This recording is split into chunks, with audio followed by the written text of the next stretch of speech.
Perfect. I love coming to these meetup groups because they make me always feel really stupid. And I'm like, why am I on stage with such talented professionals? I was looking through the people who are presenting tonight. We've got 4 out of 5, or 3 out of 5 who work in professional services. And this talk is really kind of spawned out of a message that I received in professional services right after Build. I thought the Build after party is the perfect time to complain about what Build did to me in the weeks afterwards. And basically the conversation with one of my team members on the 28th, so 4 days after Build, more was like, bloody Microsoft. What now? They released a chatbot that the customer needed last week, and the engagement we were doing right then there to build said chatbot was now defunct. So, thanks Microsoft. That was a nice payday for everyone that we missed out. And I was, suitably negative, going Copilot Studio is a bunch of bullshit. Why are we doing this stuff? And the customer tested and we were happy. So the question then becomes, okay, maybe I have to take this Copilot Studio thing seriously. What are we doing? What's the plan? And as you can tell, my team member says he's got NFI. So that's the topic of today's talk. What are all the studios? How do we use them? Why do we use them? What do we do when? Can I get a quick show of hands? Who here has used Azure AI Studio? A couple? What about Copilot Studio? Good. Okay, that shows that, a decent bit of context. I liked your reference to the drinking game, right? You say Copilot everywhere. Microsoft's got something like 83 of them or some ridiculous number at this point. It's like, come on, guys, get with the program, slow down. But they're also encouraging you to add to the Copilot drinking game by building your own. And they're doing that in a number of ways, right? And the two key areas that's being done at the moment is AI Studio and Copilot Studio. Okay, so what the hell are they? Right? I've taken the first sentence on this slide from the Microsoft documentation because I thought they can talk about it much more eloquently than I can. And then the dot points are maybe my own kind of interpretation of how you're using these tools. But effectively, AI Studio is a platform that empowers your developers to build, innovate, and shape the future of AI in a safe, secure. It sounds really great, right? Where it's useful at the moment is understanding what are the options for using LLMs, how do you measure them, how do you, actually make sure that they are being safe when you're using them, how do you manage your LLM usage within your organization. Most people today, most orgs I speak to at least, are all on the OpenAI hype train and they're not looking at cool things like Phi 3 or Llama or any other model. And AI Studio also helps you build those RAG-based applications. Copilot Studio is a low-code tool. So if you're not a developer pro, if you're not attending these meetups and you want to build your own Copilot, Studio enables you to do that, right? It's built inside of the Biz Apps side of the Microsoft ecosystem. So it works with Power Apps and the built-in connectors of that. And it allows you to easily publish to various channels. And we'll talk about that in a bit. Self-explanatory, not too simple. Microsoft's really good at reusing things. They love to do it. I don't think Microsoft has actually ever built a product from scratch. They're just reusing the same thing and putting a different label on it. Log Analytics is just ADX with a different sticker on the front, right? App Insights is just Log Analytics with a fancy dashboard. Copilot Studio, surprise, it's actually just Power Virtual Apps. Right? So it's not actually a net new product. It is an existing product with a lot of growth through the power of AI. You pay for Copilot Studio in a really sensible pricing model. I probably should just actually zoom this in, but if I do that, does that work? It does. Cool. You pay for Copilot Studio at a tenant level. So inside of your Entra tenancy, you pay for a what's known as a capacity pack, and it's priced on messages, right? So Copilot Studio is $200 per tenant a month for 25,000 messages. And it gives you all of these wonderful things. Now, this is buried inside of the Power Platform licensing guide, which is really good bedtime reading if you're struggling with insomnia. There's also some extra detail around, well, if I'm purchasing Copilot licenses from Microsoft, what are the included use rights and other bits and pieces that we get? But effectively, from a how do I pay for it perspective, there's two options, right? You've got Copilot Studio where you have a fixed licensing bundle, 200, 200, 200. And effectively you're going, well, how many messages am I going to send in a month? And then you have your LLM models like your OpenAIs, your 5.3s, etc. And in those models, you're going to pay on a little bit more of a consumption basis, right? You're paying per token usage or per 1,000 tokens or something like that. What that means is that from a consumption, like dollar consumption perspective, out of the box, Copilot Studio is a little bit more expensive because most people don't send huge amounts of tokens to an LLM, right? I think Bronze Demo would have cost her all of half of 1 cent. So you're not sending a lot of detail through to public LLMs, but obviously when you start to get at scale and deploying in a large scale organization, the 25,000 messages doesn't actually go very far. If you think the average conversation, hi, my name's James, how are you doing? You know, I'm doing great, etc. You get to 6 turns, 6 messages really, really, really quickly. So Copilot Studio does have that kind of limitation with it, but your regular AI Studio, just as you use it. Now, I've only got 15 minutes, so what I'm going to do is I'm going to do a quick click around and just kind of show you both experiences. And then I'm going to obviously just, show you what that looks like in terms of application deployment. I don't want to look at the tunnel. Everyone see this? Zoom in a bit. Yeah. Perfect. So this is Azure AI Studio, right? So it's ai.azure.com. And effectively, AI Studio serves as a shared interface for AI engineers and developers to actually use AI services. Now, it has 2 kind of key concepts. It has the concept of a hub, which is kind of, think of it like simplistically, it's a region-bound bucket where all your projects go. So you've got an AI hub. And you can see here, I've got, I've opened projects within those hubs, and those can be created by a developer or someone, within their ecosystem. You set descriptions, etc. Right? Inside of a hub, you have projects, and projects, are where you kind of start to explore, AI solutions and go from there. I can click here and click view all projects, and I can see I've got, Scott's hub, my hub, and Boris's hub. Beauty of working in a consultancy is when you don't have a demo, you can steal someone else's. At the kind of base UI, you have this get started, capability. And here's where you can start to say, well, okay, what are the models? What are the things that Microsoft provides inside of their Azure AI ecosystem? So you can see here, you've got the 5.3 models, you've got the Meta models, Mistral, and it just goes and goes and goes. You can start to say, okay, well, what's available for me to use? You can also start to look at benchmarking. Now, personally, I'm a bit of a cynic, so I always look at benchmarks with a very, very opinionated view, because any providers who does a benchmark, their model for some reason is always in the top right. I don't know why that is. It's surely not correlation and causation. But you can see here all the models that benchmarked against each other. So GPT-4, if I look, trying to see where 5.3 is, my left to right reading's not very good. But you can effectively, measure models against various kind of key metrics, right? How accurate are they? How coherent are they? Are they talking gibberish? How well do they, respond to prompts that require you to ground in data, etc. If you actually are deciding between multiple models, right? Most organizations will look at price. They'll say, what's cheaper for my use case? But then you start to get into a scenario of, well, price, performance, right? And performance is real for, especially when we talk about large language models, it's subjective and it's really hard to actually measure and look at. So Microsoft does their best to kind of say, all right, here's the benchmarks, across generic sets of data. You also have a prompt catalog. Has anyone tinkered around with prompt engineering? Yep. So effectively, prompt catalog here is just kind of some example prompts, help you with that process. It's really useful to go through and start to actually use these prompts to kind of understand how LLMs work. And then you've got Azure OpenAI and other AI services, right? So Microsoft tries their best within AI Studio to expose the entire ecosystem of their cognitive services and vision and other AI models they have, right? So you can come in here and look at, all right, I want to look at the content safety features inside of Azure AI.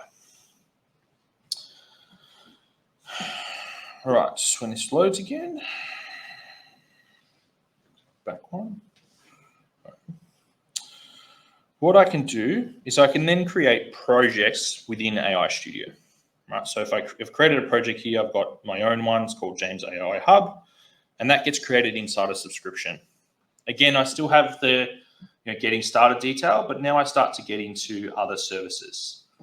I can deploy my own models. Right, so you can see here I've deployed GPT 3.5 and 4.0 into EastUS. If I wanted to, I could come in and say, look, I want to create a deployment. I can search 5.3 as an example. No. There we go. -3. Click confirm, and then I will be prompted for two types of models. Microsoft has one model known as Model as a Service, where they actually host the infrastructure for you. So they basically just expose an API endpoint, and you can say, cool, I want that, and I'll just use the API endpoint. The other option is to actually host on your own infrastructure. So when you go through these deployments, if I was just to pick, I don't know, pick some Mistral model, confirm, you actually get prompted. I've got no quota here, but you get prompted initially for saying what's the infrastructure you're actually going to host this model on, and you can deploy like an N-series VM. Understandably, the usage, the availability of GPUs at the moment is obviously scarcer than ever. You can see here you've got connections into other AI services, data storages like blobs. You can manage the compute that you might have deployed to host models, and you can also manage content filters.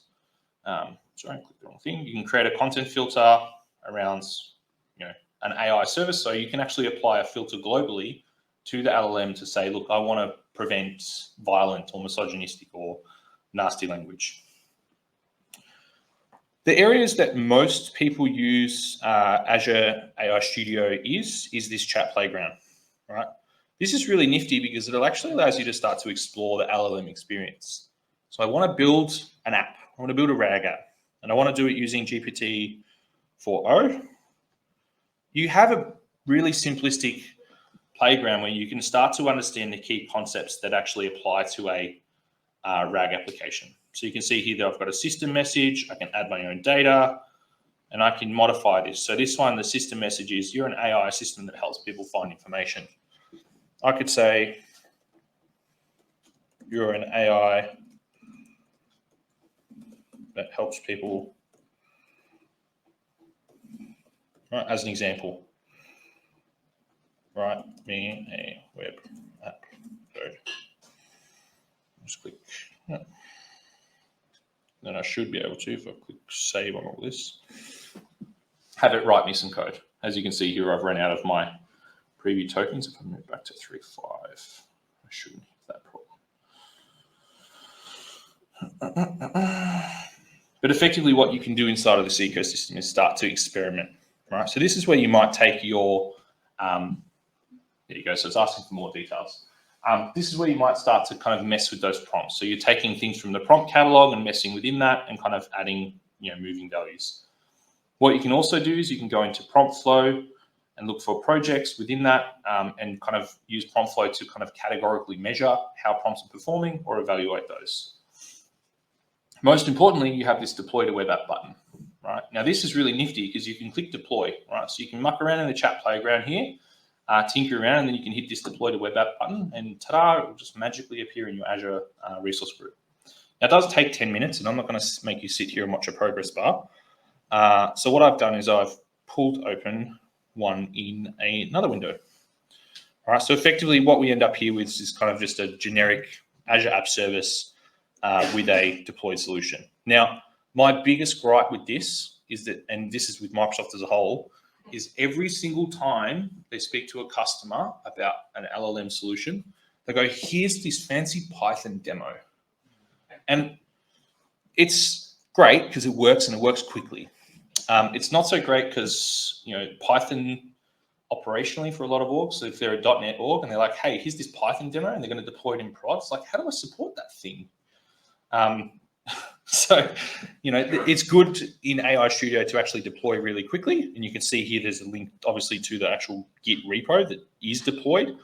But it's not so good in the fact that it's deploying something that maybe an org can't support. And there's no like drop down to say, deploy me something with semantic kernel that actually makes sense to me. But effectively, if I go through that deployment process, I end up with a kind of a UI that looks something like this. It's all generic. There's no, not a huge amount of customization available in it, but effectively I've got a nice new chat app. If I had connected this to my data, I would then have a RAG chat app, which is really nifty. I can kind of go through Azure AI Studio and in 30 to 40 seconds go, oh, cool, I've got a nice published RAG app that I can expose either internally or externally. This one you can see I can ask it why, and it's very Shakespearean. What the actual Microsoft process does is when you click that deploy button, it modifies the system message, right? So it deploys the code to the app service and it just sets an environment variable. So you can see here that the system or the meta prompt is you're a Shakespearean writing assistant, right? So you're going to respond like Shakespeare for, across the board, and you're going to use words like thou and hath. So that's relatively straightforward, right? AI Studio allows you very quickly to kind of understand the models, assess them, build RAG applications, and then actually deploy them inside of your ecosystem. So what about Copilot Studio? Copilot's inside of M365. And I know traditionally you talk to some developers and they look down at those who use low-code solutions or Power Platform, etc. It is a viable alternative for many organizations. So what does it look like? Right? Effectively, Copilot Studio is just built into the M365 ecosystem. So you kind of look at this and I'm getting the same experience that I would if I was running Outlook, etc. But effectively, you have a UI here to say, look, I'm going to build a Copilot, right? What I can do here is I can say, write me a Copilot to log service desk tickets. And then hit go. And what it'll actually do there, this is really, I find it kind of interesting, you'll have Copilot create Copilots. So I'm like wondering how low in the dream world we're actually getting at this point in time. But what you can do is you can obviously create your own, right? So I can come in here, click create. I see some templates as well. So I can Copilot with voice or with weather, something really simple. And I can click new Copilot. And again, my first thing is effectively, I get a chat prompt and go, hi, how are you? And I'm going to get just a simple chat experience back with me. I can click create like that and just have it, oh, cool, I've got a chatbot straight away, right? What I can do then is I can skip to configure and I can start to make changes. So I call this .NET bot. Actually, I'll leave the dot out just for sake. .NET user group bot. You respond to questions about .NET. All right, so all I'm doing is I'm giving it a simple name. I can change the icon, etc. I think there's some built-in ones. No, maybe not. I can mess with the pictures, etc. And then I can add knowledge to it. Again, Copilot's just generally speaking just RAG apps, but really quite detailed ones. What you can do here is you can click add knowledge, and straight away I get a whole list of things that are connected to Power Platform. This is one of the advantages of Copilot Studio, is that because it's built on existing Power Platform capability in Power Virtual Apps, you kind of get the existing ecosystem that Microsoft has been developing for the last couple of years. The easiest way here is to go look in public websites, and then I could go and say, right, what's the .NET Foundation website? I can go and say that. I can go add. And I can add a data source. I can add SharePoint internally. I can add other connectors as we go and click create here. And this will just whir along in the background and create my Copilot. I can then publish that into Teams. I can publish that via web UIs. I can publish it in a whole host of actual secondary options. There's like a list of actual environments you can publish that in. So if I try and, there we go. During the NetBot, I can test this out and go, tell me about the .NET Foundation. And you can see here, I've very quickly got a chatbot that will tell me all about the .NET Foundation. What's really interesting about this, and this is maybe a bit hard to see, but it's actually used the website data source I provided it. So it's based in real data. And that took me, I don't know, 4 minutes max to build something that can work really simple. I have the ability to kind of talk about, to add knowledge. So I can add these sources as needed. You can see here now I can say, well, I want to add Jira tickets or Azure DevOps or ServiceNow or other sorts of information. And I can also define topics. Now, Microsoft gives you a bunch of topics that are built in. So I could ask it, tell me about the opening hours. And it should just respond. There you go. This is the Microsoft hours in Redmond. Right, very quickly what they are. So you can effectively define topics. So I could have a topic. I can create it from blank. And effectively I'm saying phrases. If you say banana, use the word banana. Right. And then I'm effectively building a very simple, right, when you say banana, you're going to ask a question. How are you feeling?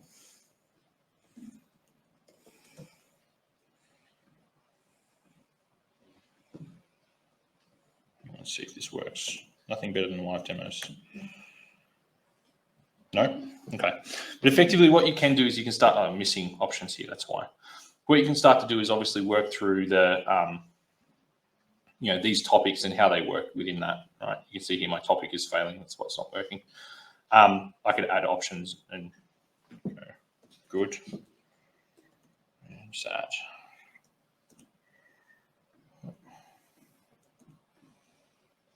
Right, and then it obviously builds out this UI. The good thing about this is it's low code. I don't need to write a lick of .NET. I don't need to write a lick of Python or any other language to make that work. All right. What you can then do is you can chain topics and actions together. All right, so if I say thank you as an example, what it will do is it will say you're welcome. There's one in here. If I say start over, it will trigger another action. It'll reset. It'll call or reset conversation action, etc. I get analytics about all of this, how it's being used, etc. That's natively integrated to Power BI. And I also start to look at the channels that I'm publishing this in. So you can see here right away, I can publish this straight into Teams and other services are currently grayed out for various reasons. So it's quite quick to very integrate into the ecosystem. If I was to click publish, this will create a Microsoft Teams app that I can then summon in conversations. So what should you use, right? There's multiple of them. How do you actually work through them? The short, consultant's answer is, well, it depends. I'm not going to give you an authoritative answer, unfortunately. You've got AI Studio, which is really good when you have low engineering capability in your organization. If you don't have developers in your org and you don't want to pay an external consultancy or an external organization to develop for you, I'd probably steer away from using AI Studio to build a code-first application, because when it goes bump in the middle of the night, you have no one to call. I would use AI Studio if you've got large-scale digital channel use cases. So if you're actually deploying an AI solution in a context of public-facing for digital, like on your website, etc., I probably wouldn't use Copilot Studio. You can do it, but I wouldn't. When you want to obviously compare and contrast the capabilities, and most importantly, when you want to control every aspect down to the dollars, down to the configuration, right? You lose, when you go into a low-code ecosystem, you lose the configurability. So if you said, hey, how do I deploy something via Copilot Studio and I want it to be private endpointed, or I want these exact settings, I want to mess with the temperature of the LLM, etc., you start to lose some of that capability. Copilot Studio, however, is really good when you've got not much developer capability in your org. I've just realized I've copied that twice. AI Studio is when you have no people who can do low code and more developers. And Copilot Studio is the one I started with. But effectively, when you've got no developer capability in your org, right, you need to be able to support it. It's really effective for internal business-facing use cases. So if you actually just want to build something that you can give to your employees quite quickly, you'll find that that's really quick to get started with. You'll also find that for your smaller organizations, if you're sub 100 seats, etc., you'll find that the Copilot plugins themselves won't get used as aggressively. So that $200 per month licensing fee is actually pretty appealing comparative to deploying a full RAG app with an app service and a Cosmos DB and everything else that generates spend on Azure.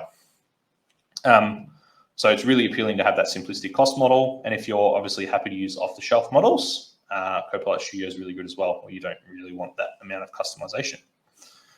And with that, hopefully I'm in my 10 to 15 minutes, and we'll pass over to the good man, Vic.